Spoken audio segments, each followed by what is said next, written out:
Hey guys, it's Gary again, and it's Friday, and it's a scorcher here. I hope to God that it's not quite as uh, blistering where you are as it is here, but it's quite summer. Summer is here in full flower, So today I've got some. I wanted to show off my latest comic books. I just got back from the comic book store and actually did a little bit better than I thought I was going to do this week. Some movies and talk about movies a little bit more, and I'll touch on a little bit about comics into movies, why they work, why they don't work, good ones, bad ones, examples, and why, and show a couple of figurines. So I'll get right to it. And this week got The Shadow. This is the current run of The Shadow, put out by Dynamite, done by Garth Ennis and Aaron Campbell. And some of you might guess by those faces that this is a Howard Chaykin cover. And I'm trying to train my comic book store proprietor into being able to discern which cover I will like best. I like the more noir danger looking that's going on, the more action, the more I like it. And I have taken these out of the plastic, so maybe it'll minimize the glare. Also this week I've talked a lot about Mike Mignola in my videos. Almost every week I have something by him, and I'm really enjoying this latest BPRD Hell on Earth, the Devil's Engine. This is number 2 in a three-parter. Some kind of a demonic creature on top of a bus, it looks like. Good cover. The Mignola March continues. So Mike Mignola, further, more with Mike Mignola. This is Baltimore. His Baltimore character, and this is, I can't say this, Dr. Leskovsvar's Remedy. Mike Mignola with Christopher Golden. God, these guys, do they ever sleep? It's like, if not a new book every week, 2 or 3 new books, it seems like. But like the Baltimore character quite a bit. He's pretty much a dauntless hero, I guess I should say. Also got from my brother this new series of Star Wars that has started. This is Star Wars Knight Errant Escape. I hope you can see this cover. Someone reaching up to, looks like a female figure. Reaching up towards this monster. Really good cover there. Again, I think I showed some of his Star Wars figurines. I believe it was in my last video. Not quite sure about that. Also Star Wars. This is issue 2. And this is Star Wars Darth Vader and the Ghost Prison. It says, don't mess with the man in black. So very good cover there. Like that a lot. Honestly, I don't really read these myself, though I ought to, but he's a huge Star Wars fan, so I always get those for Clef. Curse of Man, are you paying attention? Look through, there wasn't much new, and there wasn't anything new on the shelves of Thor this week, so I looked through the back issues and got this Mighty Thor issue 327. Not quite sure. I see Odin there. Not quite sure who the girl or the other people are. I'm sure you know. And Last Stand on Earth. And this is obviously an older issue. 60 cents. Let me see what year this was. Gosh, I need my glasses. This January, issue 327 of Thor Volume 1, January 1983. Excellent condition. And for all you guys watching who really have loved comic books like all of your life, as I have, I think comic books now are great. Love there's fantastic artwork. The stories, plots are fantastic. Sometimes the writing is not so great, but I really prefer the form and feel of the older comic books. I like the paper, the sort of scratchy paper as opposed to the more slick stuff that they have now, but really great pages in there. So, Thor, old school Thor, looks really good. That's the extent of my books for this week. wanted to talk about. We have a vast collection of some goodies in comic book to movies. I thought that the Phantom, the movie version of the Phantom that came out in the mid '90s with Billy Zane, was quite good. Very good, fun movie. Very much like an old time serial that you see in the theater in the old days on Saturday morning, And was hoping that they would do sequels to this. They did not.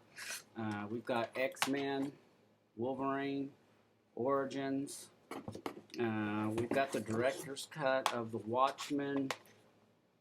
I'm going to commit an act of sacrilege here, I know, and say I've never really gotten on the Watchmen bandwagon, the comic books or the movie. I do like Alan Moore, but I prefer more the Alan Moore of League of Extraordinary Gentlemen, and um, I just prefer some of his other work. This is the Edward Norton, the Hulk. This movie was pretty good. I'm not a huge Edward Norton fan. I like Mark Ruffalo, who's currently doing him in the Avengers 10 times better. I think both as an actor when he's in his regular human form, as well as uh, the CG graphics when he's the Hulk are just the best. We've got Spider-Man. Not sure which one this is. This is Spider-Man 3, the third one they did. I was really kind of hoping that Toby and Kirsten Dunst would be along for at least one more film. This is, I don't even want to show this. Judge Dredd, Sylvester Stallone. Sorry to say. But Green Lantern, what can you say? This is not the movie, so I think this is actually, this is one of the cartoons. We do have the movie here. Here is the movie of The Shadow, which came out with Alec Baldwin, like, again, back in the mid-'90s, about the same time that The Phantom did. I like this movie quite a bit. Ian McKellen was in it as well, as I remember, as a sort of dotty professor type who I think was kidnapped, and as I've said before, I love the Shadow character. I've got old magazines of the Shadow, and someday I will talk to you about my vast old-time radio show collection. That's a whole other field that I'm into. As a matter of fact, just in the past week, my brother and stepfather got me this copy of cassettes of several cassette collection of The Shadow, and I believe this is from the late 30s with Orson Welles, who, if I'm not mistaken, originated The Shadow on radio. And I'm a huge old-time radio show fan, and oh gosh, that's like another subject for another series of videos. I have a vast collection of old-time radio shows. Unfortunately, most of them are on cassettes. When I was collecting them, they were much more expensive than they are now. They were only on cassettes, of course. This was mostly in the '90s. And they take up so much room. I literally have hundreds and hundreds of cassettes with thousands of shows on them.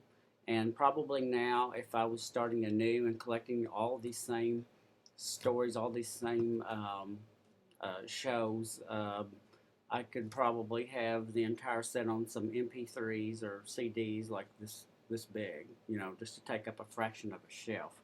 But I don't. So, and I actually like the sound of the cassettes too. So someday I'm going to have to, move from cassette to CD, but right now I'm pretty happy with them. I also wanted to expand just a little bit on last week. I talked about Rosemary's Baby was one of my movie picks that I spoke of, and you guys are familiar with this movie, and a couple of things. One thing that I wanted to say that I missed saying last week was, I think my point that I made about it last week was that it's a seamless blend of true horror and bits of dark comedy here and there. And I would also say that this is one of the best movie adaptations of a book ever done. To the point that, and this is the only book to movie I would say this about. Hold on a second. Happened to me last time. Got to put my password back in. Bear with me. Um, if you have seen the movie of Rosemary's Baby, you do not need to read the Ira Levin book. And that's the only uh, particular situation that I would say that about. It is so faithful to the book that you really, if you see the movie, you don't have to read the book. The book is actually quite short. It's very well written, very elemental, and the movie follows it quite closely. I think it's the best uh, movie from a book adaptation that I've ever seen. And if you know of other fantastic examples like that, by all means share them with me, But Rosemary's Baby, if you're one of those two or three people out there who have never seen this, please, make haste to see Rosemary's Baby, not with the kids around. Also, just a couple of quick figurines. I showed the mummy figurine that I got from my stepdad for Father's Day last week, and I wanted to show it out of the plastic so you could get a better look at it. This is the outside of the sarcophagus, and I mean, it really has a sort of stone-like look in it, right down to the chips and the cracks and the little, and it's got this fabulous lid to it, that looks like this dark sort of burnished gold and some colors in there, and it doesn't snap closed or anything. It just kind of fits on there, but it's there and here, and this is the Boris Karloff. There's a whole series of these figurines from the old Universal horror films. The Frankenstein figurine, I gave that to someone as a gift last Christmas, is just fabulous. It's really great, and they have others as well. And I think this is just, you can see the wrappings. There's this actual, the case that he fits in. I think the only thing that would perhaps make this a little bit better is if perhaps some of the if I recall in the movie, I haven't seen the movie in a while, but the Boris Karloff, the Mummy, like if some of the wrappings were sort of hanging from him, kind of ragged-like, I think it would be just really perfect. But it's quite good. It's a really great figurine. Really does kind of look like Karloff, as I hope you can see. If I could be still with it. But this figurine, and let me see, and back to the movies that I was talking about, why some comic book movies work, why some don't.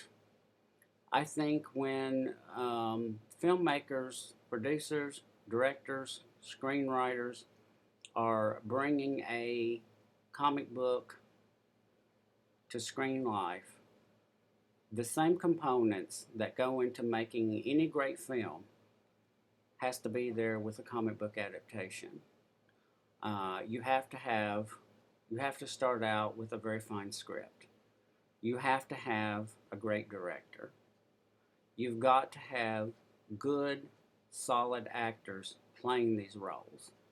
We've all seen those horrible adaptations of comic book movies where you basically got models, playing superheroes and, male and female, and they're terrible. They stink, So, also a lot of times in these movies have to have a particular person who's very forceful, very talented, very determined behind them to bring them to the screen.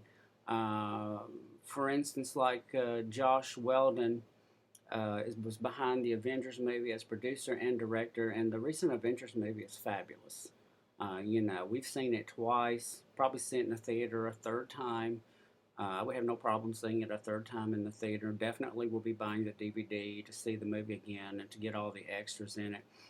Years ago, for many, many years, my friend Anne Rice had problems bringing her first classic legendary novel, Interview with the Vampire, to the screen. A whole book could be written about the various attempts to bring that book to the screen.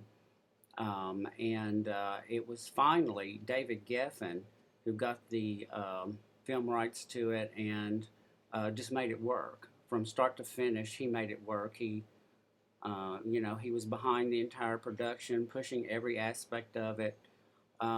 With the new Star Trek franchises out, the guy's name just went out of my head, but the director, producer who was responsible for Lost and Fringe on television, and of course his name goes out of my head. You guys know what I'm talking about. And you know, so and really that's true of any movie, of any film. You know, you've got to have all the aspects have to be good, but they have to take these films seriously, whether it's a comic book movie adaptation, horror, whatever. You know, if you want to call it genre, you know, the aspect of it, it doesn't matter. You've got to have good, serious, talented people behind it. And, you know, for instance, very frustrating to me, the Fantastic Four movies were, I thought, pretty dreadful, but there were good aspects to them. I thought the thing was perfect. You know, the guy playing Dr. Richards, the Sue wasn't very good. You know, Chris Evans was pretty good, and I'm really happy for Chris Evans that he's doing Captain America now. I'm glad that you know the Fantastic Four movies didn't kill his career, and I think he's wonderful as Captain America. And then again, with these Captain America, the Thor film, the Iron Man movies, which have been huge hits, the Spider-Man films, all the aspects of filmmaking that make any good movie has to come into play. And to close up here, and Adam Gamer 27, are you paying attention? And I know like you're a big gamer and all that, and I probably don't have to tell you that this is Master Chief from Halo. I meant to show this in one of my last videos and didn't was sitting right here and I still didn't get to it, but this is like really, and this belongs to my brother. He's like really big into video games as well, but that's really a great figurine. And while I was at the store today, I saw some other really great figurines I got really excited about, and I'm like, I just need one of you rich guys out there like to die and leave me a fortune, you know, so I can go have all this fabulous stuff. But anyway, um, pardon me, that's it for today. I hope it's a little bit cooler wherever you guys are than it is here. Pretty much scorching in Tennessee. And much thanks to all of you for watching. My subscribers have still kind of small, but it's doubled in the last couple of weeks. I think mostly thanks to Curse of Man and some people really responding to my videos, which I really appreciate. And I appreciate all of you guys for watching, sharing, commenting, and liking. And thanks a lot. And all of you guys have a great weekend.